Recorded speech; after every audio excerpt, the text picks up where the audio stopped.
Hi guys, welcome to my channel. My name is Karen and this is a book haul. So I don't usually do book hauls in this channel because I was very good about not buying books in 2017. So the majority of the books that I'm going to show you now, and there are a lot of them, have been bought during the early days of 2018 and the final days of 2017.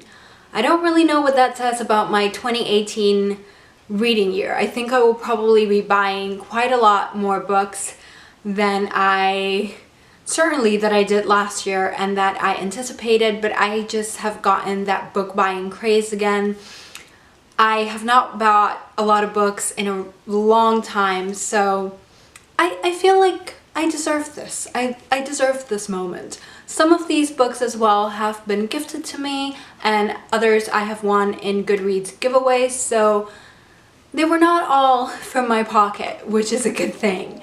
Okay, so I'm going to get through them as quickly as possible and let's begin. Okay, so I'm going to start with the nonfiction section, and the first book that I want to show you guys is Marie Antoinette: The Journey by Antonia Fraser. So this is a nonfiction giant book all about Marie Antoinette's life from the moment of her birth to the moment of her death. I have wanted to read this book for ages, years. I think I first heard about it right after the 2006 Marie Antoinette film came out, directed by Sofia Coppola. That is one of my absolute favorite movies. I know that a lot of people don't like it. I know that a lot of people find it dissatisfying. I am not one of those people. I think it's great. And I have always wanted to learn more about Marie Antoinette. So I finally did it. I finally bought this book and I am super impressed because I bought it from 8Books, which is where I get the majority of my books. If I don't get them from 8Books, I get them from Amazon. And this book is in the perfect condition. It looks brand new. It looks like it just came out of the bookstore. I have read the first 2 chapters of this and I've really enjoyed it. I have a feeling it's going to be really fact heavy. It's going to have a ton of information, but those are the nonfiction books that I enjoy. If I am going to read a biography of someone, I want to know everything. I want to know what dessert they liked, if that is possible. The next book is Becoming Queen by Kate Williams. This is just, first of all, can we just talk about how beautiful this book is? This is a biography. I think it's kind of like a combined biography of Princess Charlotte and Queen Victoria. They were obviously members of the British royal family and their lives were kind of intertwined because if it hadn't been for Princess Charlotte's death, Queen Victoria would have never become queen. So it's kind of interesting that the death of this young, beautiful, vibrant princess was what led to one of the most important reigns and one of the most important monarchs in British history. So I can't wait to read this. I have been very obsessed with Queen Victoria and the Victorian era lately because I have been watching the ITV Victoria series, which I am in love with. It ended last night here in the United States and I can't believe that I'm going to have to wait a year for season 3. So I'm super excited to read this, and another reason why I'm super excited is because Kate Williams is someone that comes up a lot in a lot of the BBC documentaries that I watch, so I can't wait to see how all of her knowledge is translated into the page. The final nonfiction book is actually a cookbook, and that is Meals and Minutes by Jamie Oliver. I got this because I have been kind of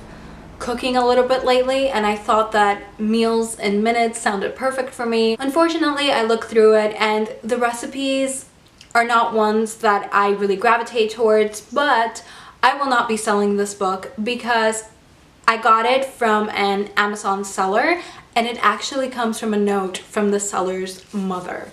It says, "No excuses to eat crappy food. Bring the love into your home, Mom." I really don't want to sell this because if I do, I feel like I will be judged by a stranger's mother. So hopefully one day I will cook something from this. Okay, so next I'm going to go into the fiction section of this haul. The first book that I want to show you is a picture of Dorian Gray, the Spanish edition. I am super excited to read this. This is a novel that I have read before. It is written by Oscar Wilde, but I've never read the Spanish translation. And one of the fantastic things about this novel is Oscar Wilde's prose. His language is electric, and I want to see how that language, that wit, that spark translates into another language. Then I have Margaret I by Danielle Dutton, which is a book that I have already read and I highly recommend. I will be talking more about this in my wrap up. So this book is a fictionalized biography about Margaret Cavendish. She was the first woman to publish in England, and she was quite an eccentric figure. This book is wonderful, it's beautiful, it is amazing. Then I have The Number One Ladies Agency by Alexander McCall Smith. I had never heard of this book series. This, I think, is a first in quite a big book series. I bought this book in a thrift store in Norway, and I think it's about a group of women in Africa who have a detective agency and they go in search of a missing child.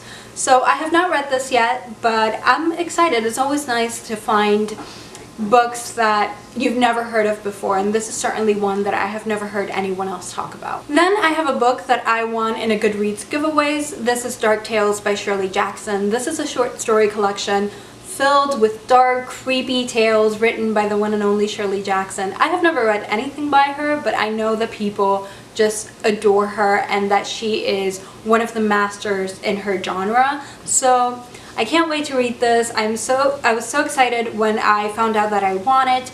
I think that it's going to be great, but I certainly know that I will not be reading it at night.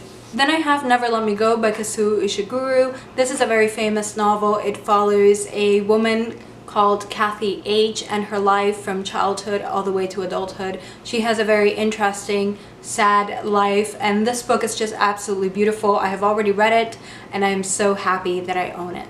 Next is the Nakano Thrift Shop by Hiromi Kawakami. Yes, I got it. This follows I think a late 20s, early 30s woman who lives in Japan and works in a thrift shop. She has a very interesting, strange boss, and she is in love with her co-worker. So this is one of those really quiet novels, and I was gifted this by a friend, and I was so excited because I have wanted to read this author for a long time, specifically Strange Weather in Tokyo. And then I have Bridget Jones' Diary by Helen Fielding. This is the Penguin Ink edition, and I am so in love with it. Unfortunately, it's kind of a little bit messed up because I bought it from a seller, but I just love it. I think it's perfect for Bridget Jones. If you don't know what I can't speak today. If you don't know what Bridget Jones is about, it follows a late 20s, early 30s woman. She lives in England, and she is all of us. You follow her life with her crazy family and her looking for love and her trying to diet. Because don't we all? So this is one of the funniest books I have ever read. Bridget Jones is such a special character, and this is a beautiful, gorgeous edition that I really think fits the tone of the book. Oh my god, all of the books fell because there's so many. No! Next, I have Night Waking by Sarah Moss. I have wanted to read something by Sarah Moss for a really long time, but the title song, which is the one that everybody in BookTube seems to be in love with, is not one that actually sparks my interest, but this one certainly does. It follows a young mother who goes with her family to live on this isolated island, and she finds that in her new house there is a baby skeleton buried in the backyard, and she becomes obsessed with this baby skeleton, and she wants to find out how it got there, what happened, what family used to live there. Next is To the Bright Edge of the World by Eowyn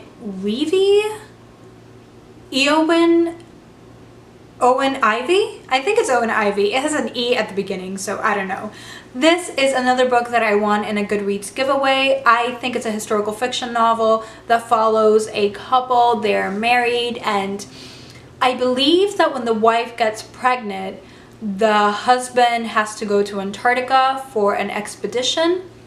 I don't know. I mean, it seems like a very interesting book. It's quite chunky, and there are some illustrations and photographs, so let's see what this is. It's not Antarctica, I think. I think it's Alaska. So they spend a year apart and they both discover secrets during this year that have the possibility to tear their marriage apart. And the final book in this haul is the one that I am the most excited about, and that is This Beauty. Can we take a moment? Yes, I finally got the Russian vintage edition of Anna Karenina. If you have seen some of my previous videos, you know that I have quite the interesting story with Anna Karenina. I have read half of this book, but have not finished it. And I never bought my own copy because, to be honest, I never liked any of the Anna Karenina editions. I never felt like they fit the story. The story is one of passion and injustice and depression. It's this whirlwind of a book. It's a complete masterpiece. And I had never come across an edition that I wanted to own until I saw this one. It is beautiful. It is just insanely gorgeous. I am in love with it. So I'm so happy that I own it. And yeah, those were all of the books. There were a lot of them. I am super, super excited to read them all. I know that I have said that every time I show a book, but that is the truth. So please let me know if you have read any of these, if you are interested in any of them. I would love to know, and thank you so much for watching. As always, I hope that you have a lovely day, and bye!